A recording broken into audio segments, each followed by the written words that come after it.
Hey guys, welcome back to my channel. I'm so glad you could join me again today. In this painting adventure, we are going to be painting this beautiful mermaid wooden cutout that's going to become a welcome sign for someone's door. So the first thing that we're going to want to do is paint some white on the tail of this mermaid. Now what the white is going to do is give us a good base to work with and actually is going to allow us to mix colors on the actual tail to create a beautiful pastel color. Once that white is layered on nice and thick, I'm going to grab some of my Viridian green and start working it into the white of the tail. And I'm going to start blending it ever so evenly, leaving some dark spots and creating some lighter spots. After the base color of green is put into place, I'm going to start creating some ripples inside the tail itself. So I'm going to grab some green, add it to the divots in the tail, and then blend those out. After those are blended evenly, I'm going to move on down the tail, adding a little bit more green, and then picking up some white without washing my brush and priming the next section of the tail for my next color.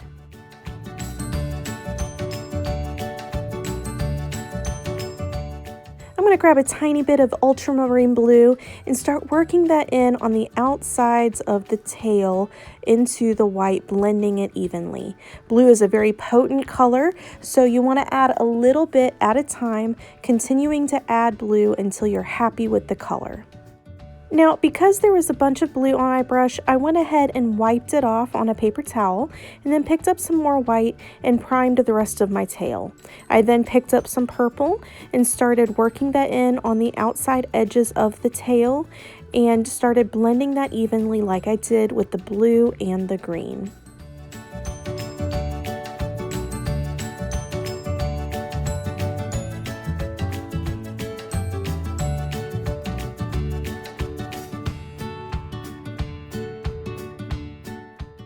Next, I primed the star that the mermaid was holding with white, prepping it for a layer of Mod Podge and holographic glitter.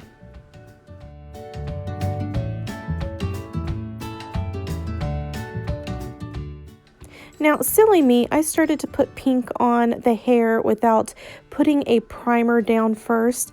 And so what I did was I continued to put pink on, and then I started to layer in a little bit more white until I got the desired color that I wanted for this mermaid's hair. If you like this video and other videos on my channel, go ahead and hit that subscribe button at the bottom right hand corner of this video and turn on the notifications so that you will be alerted the next time that I drop a new video here on YouTube. In addition, if you want to stalk me on any social media accounts, you can find all of my social medias in the description below. Finally, if you wanted to recreate this at home yourself, look in the description below and you can see all of the materials that I used to create this beautiful mermaid.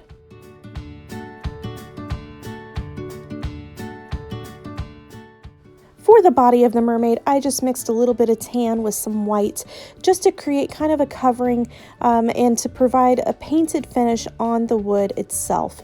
I blended that in with the hair and with the tail as well to give it a complete finished look.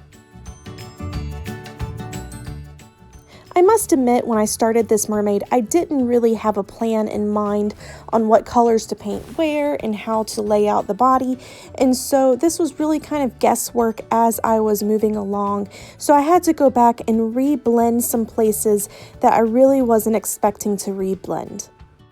For those of you that are kind of new to painting and blending, this is what I did to make this blend possible. I came in with a little bit more white and some tan to really hash out that harsh line I created with the purple. Once I felt satisfied in hashing that out, I let it dry and I came back in with another layer of paint and really redid the top of that tail and the bottom of the body. That way it looked like one cohesive look.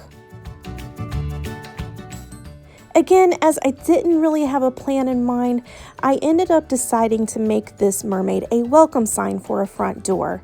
And so what I did is I went in with some white and a liner brush, and I decided to really map out where my letters were going to be and provide, again, a primer for those letters.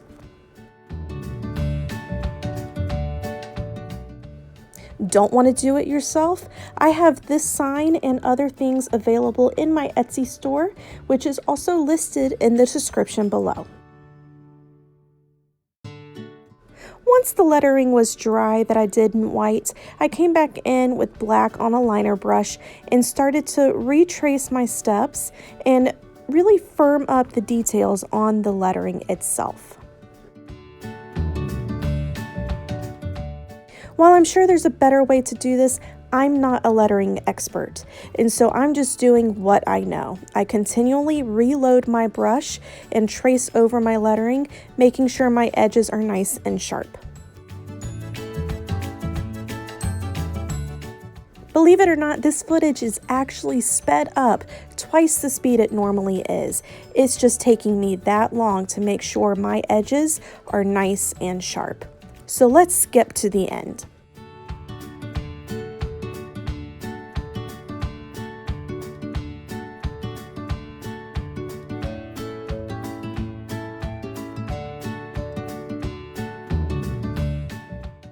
I went to the store the other day and picked up these gorgeous holographic stars that I had decided to add to my galaxy paintings, but I figured, well, she could use these too. So I embellished her eye and her face with these adorable stars.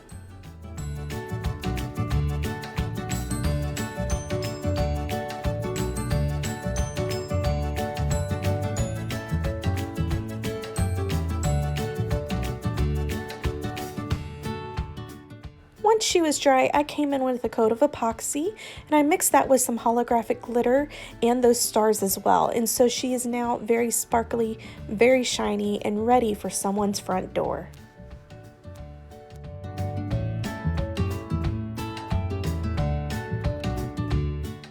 Don't forget to follow me on all of my social media accounts, including Facebook, Instagram, and Twitter. Thank you guys for watching, and I'll see you guys next time.